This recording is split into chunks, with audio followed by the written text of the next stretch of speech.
far can we get if we sail a little bit high?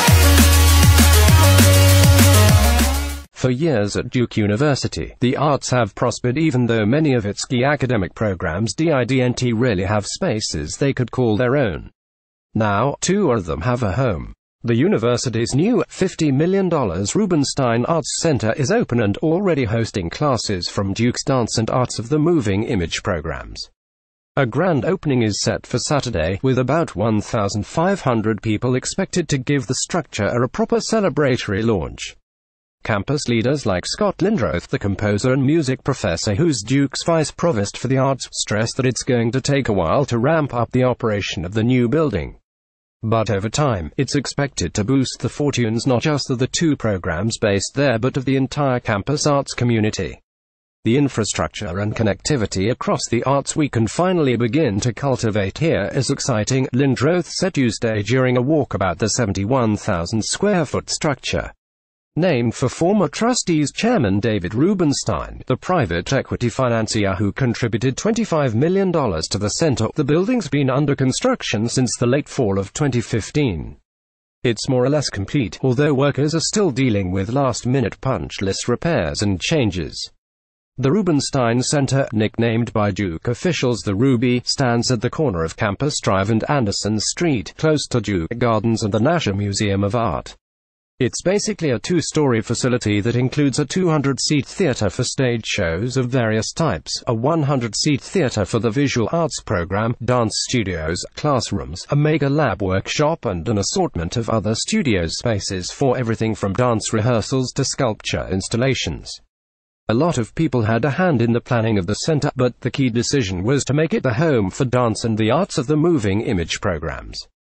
Both had relied on temporary, ad hoc spaces for as long as I've been at Duke, said Lindroth, who joined the faculty in 1990. It made it difficult to get any kind of momentum or programmatic continuity, he said. It nonetheless fit a pattern at Duke of scattering its arts programs, basing some on East Campus, some on West and still others in offices near downtown, that campus leaders now hope to get away from. They want people in different artistic disciplines to collaborate, and that's been more difficult than it's needed to be.